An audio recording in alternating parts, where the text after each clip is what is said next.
La création de l'association Au bout du plongeoir s'est faite au lendemain des présidentielles de 2002, présidentielles en France. Enfin, quand je dis au lendemain, on va dire 3 ans plus tard, exactement, le temps du mûrissement. Mais disons que les débats politiques qui étaient présents au début des années 2000 en France, mais qui le sont évidemment toujours aujourd'hui, nous incitaient vraiment à placer aussi le projet d'Au bout du plongeoir dans une conviction politique et en tout cas avec des préoccupations civiques et citoyennes importantes. D'ailleurs, une de nos phrases, si ce n'est la phrase qui est un peu l'adage d'Au bout du plongeoir, c'est que, et celle-ci, en démocratie, rien n'est écrit de manière immuable, l'avenir, qu'il soit individuel ou collectif, est toujours à inventer. Et il est vrai qu'on s'est dit à un moment donné, ces membres fondateurs, appelons-les comme ça, on s'est dit, mais oui, il serait peut-être urgent, en tout cas, on avait le désir d'inventer quelque chose. Et après avoir discuté pendant 1 an et demi, 2 ans, à un moment donné, on s'est dit, bon, ben, qu'est-ce qu'on fait, quoi? C'est bien, on discute, on échange, mais qu'est-ce qu'on fait? On y va, on n'y va pas, quoi. On plonge pas. Voilà, donc Au bout du plongeoir, et un petit peu ce clin d'œil à ce qui fut un temps à la fois une conviction et une hésitation, de se dire, est-ce que notre projet n'était pas totalement utopique? Est-ce que ce n'était pas un rêve vain?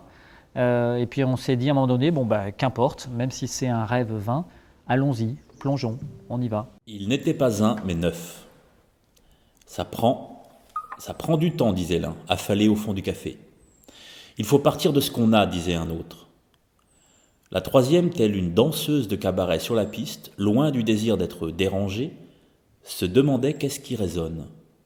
Et l'idée, l'ambition, l'utopie, comme certains pouvaient le dire à l'époque, c'était de créer un espace où des créateurs de chants très différents, pas seulement des artistes, mais il est vrai beaucoup d'artistes, pourraient y venir pour expérimenter, pour chercher, réfléchir, tester, esquisser, élaborer un nouveau projet, bref, un endroit oui, à la fois de réflexion, mais aussi d'incubation, de tentative.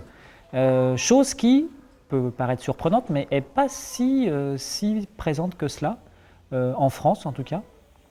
Voilà, il y a beaucoup de lieux où on peut découvrir des œuvres d'artistes notamment, beaucoup de lieux aussi où on peut les produire, les créer, mais il y en a beaucoup moins de ces lieux où les artistes peuvent venir sans forcément être obligés justement de produire une œuvre, en tout cas de pouvoir s'essayer, pouvoir faire des tentatives.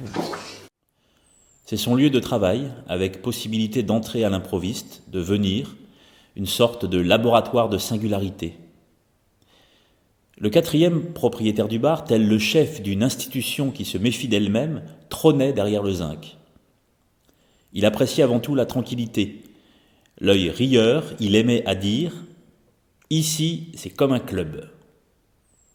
Il avait réussi à transformer cette étable en véritable lieu protéiforme, protéitant.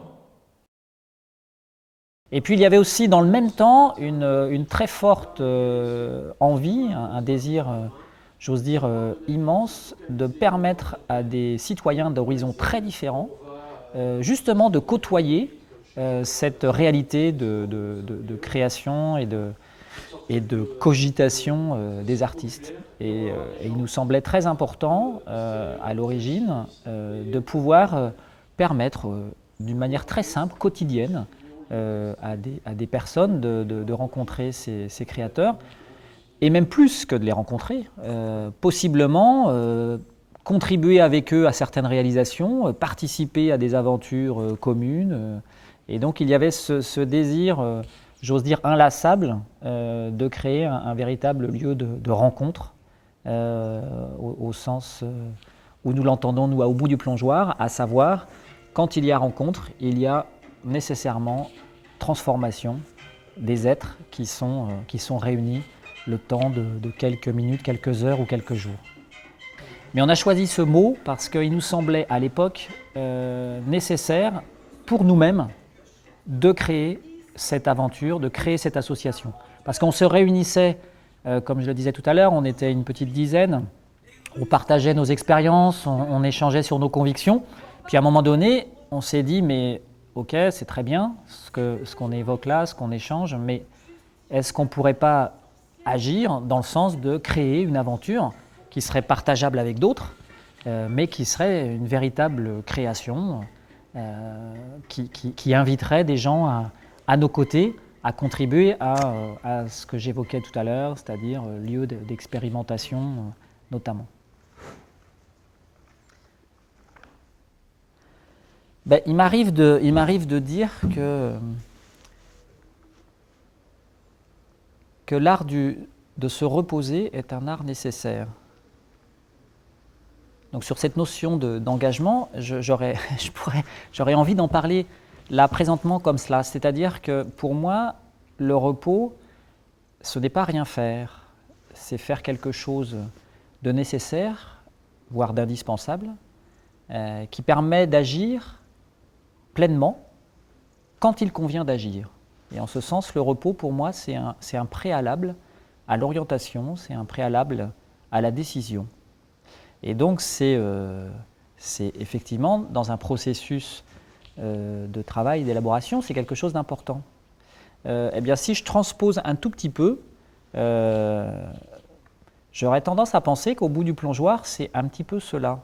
C'est-à-dire que c'est un endroit, c'est un projet où il est permis de prendre son temps, de réfléchir, où il est permis de prendre son temps, de marquer une pause dans un processus de travail ou même dans un parcours professionnel.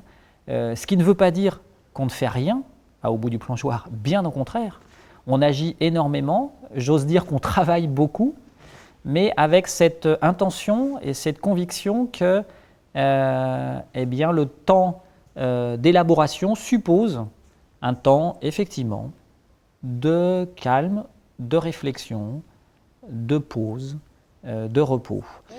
Tous les artistes, tous les créateurs qui viennent au bout du plongeoir, d'ailleurs ils nous disent pour la plupart d'entre eux, sinon tous, que les quelques jours ou les quelques semaines qu'ils ont passées ici ont toujours été profitables pour eux, dans le sens où, sur le plan énergétique, si on peut dire, souvent c'est un moment qu'ils ont trouvé propice justement à se reposer les bonnes questions dans l'élaboration de leur projet, à se re-questionner aux bons endroits dans leur parcours professionnel. Parce que effectivement, c'est cela avant tout qu'on souhaite offrir au bout du plongeoir aux personnes qui viennent séjourner, qui viennent travailler ici. C'est-à-dire les conditions de temps, d'espace, d'accompagnement, pour qu'ils puissent vraiment prendre les bonnes décisions, prendre les bonnes orientations pour leurs projets futurs. Il n'était pas un, mais 9. Le 5e prit son courage à 2 mains et s'esclaffa. « Allez les amis, on le fait ici. On ne le fera jamais pareil ailleurs. » Et la 6e du tac au tac. « Il y a quelque chose de l'amitié dans ce rad. » Il n'était pas un, mais 9. Son voisin, le 7e, sortant directement de son champ ou chantier, dit « T'as vu comme elle danse ?» Alors, autant le faire lorsque le projet est naissant pour eux. Voilà pourquoi la plupart des artistes, des créateurs qui viennent ici, quand ils viennent ici, souvent, très souvent, ils sont au tout début de leur projet. Parce que c'est quand même à cet endroit-là que stratégiquement, c'est le plus important de faire ses choix d'orientation et de décision, quoi. Alors parfois, il arrive que ce moment-là arrive dans une phase très avancée de leur projet, mais c'est quand même un peu plus rare. De ce point de vue-là, j'oserais dire qu'au bout du plongeoir est vraiment un lieu d'incubation, un laboratoire d'idées, comme beaucoup de personnes le dénomment pour nous. En tout cas, voilà, la notion d'engagement, elle est pour nous vraiment à cet endroit-là. Le projet d'Au bout du plongeoir, il se construit dans des temporalités très différentes. Le présent est essentiel, ça va de soi. Mais il n'empêche pas, bien au contraire, d'avancer. Et donc toute cette réflexion autour de l'orientation, des décisions nécessaires, des engagements présents mais aussi futurs, nécessite effectivement de regarder aussi un peu l'avenir, de préparer l'avenir. Mais clairement, l'avenir se prépare en regardant notre monde d'aujourd'hui. Donc du coup, prioritairement, c'est le présent qui nous importe. Mais s'agissant de l'avenir, on verra de quoi il sera fait. Mais il y a un domaine sur lequel l'avenir nous préoccupe, il est vrai, c'est le devenir du lieu lui-même où nous sommes implantés, le domaine de Thizay, donc près de Rennes, à Torigny-Fouillard.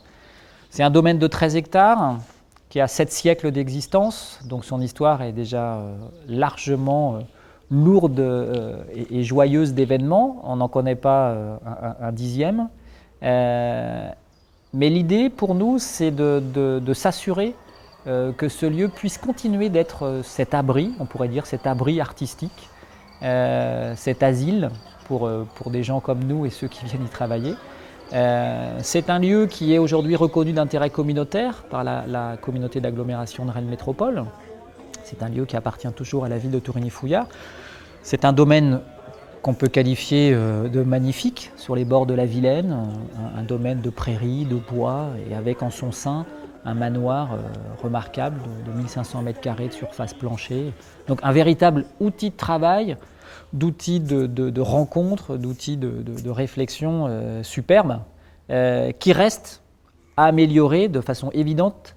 Et c'est pour cela que nous avons créé le site expérimental d'architecture. Et ça nous projette dans un avenir à la fois très proche, mais aussi là, pour le coup, très lointain. Puisque l'ambition, c'est de transformer le domaine de Thizay en cohérence avec les usages de notre association, mais de le transformer sur le temps, au fil du temps, grâce à des expérimentations d'architectes, d'urbanistes, de paysagistes qui viendraient, année après année, j'allais dire, contribuer à l'amélioration, à la rénovation, à l'aménagement, à la transformation du site.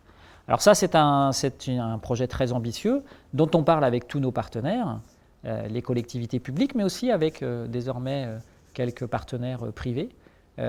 L'ambition, elle est effectivement de poser un geste du XXIe siècle. Voilà. Le premier geste de cet édifice date de la fin du XIIIe. Eh bien, nous avons l'ambition de marquer les esprits avec un geste du XXIe siècle. Très rapidement après la création de l'association, nous sommes venus faire nos premières expériences ici au domaine de Thizay à l'invitation de la ville de Torigny-Fouillard qui trouvait notre projet particulièrement intéressant et possiblement très cohérent avec la volonté de cette ville d'offrir un projet culturel et artistique à ce manoir qui était, on peut le dire, vide de projet depuis plus de 20 ans, les fenêtres et les portes murées pour éviter les squats. Et donc la ville attendait un projet qui puisse embrasser ce domaine important, 13 hectares, un domaine et un manoir de 1500 m². Bref, il fallait quand même un projet ambitieux et à même de pouvoir vraiment occuper tout l'espace, ce qui est le cas d'Au bout du plongeoir. D'ailleurs, on a besoin d'autres espaces encore. Et très, très fréquemment, notamment tous les hivers, puisqu'il n'y a pas de chauffage ici, donc nous partons nomades sur les routes de Bretagne et d'ailleurs, ce qui est la preuve au passage que le projet d'Au bout du plongeoir peut très bien se développer ailleurs qu'au domaine de Thizay. Voilà. Mais c'est important d'avoir un port d'attache, c'est important d'avoir un lieu d'ancrage où quand il le faut, eh bien, on vient aussi se ressourcer. Donc on y passe quand même au moins 7 mois, sinon 8 dans l'année à être présent ici, quoi. Le 8e, laisse-toi aller, il faut faire confiance aux courbes. Et le 9e, en sirotant sa bière de conclure, ce qu'il nous faudrait, c'est trouver la forme pour asseoir le fond. Il n'était pas un, mais 9, à prendre conscience de la situation et à jouir de ce lieu de ressources et de régénérescence.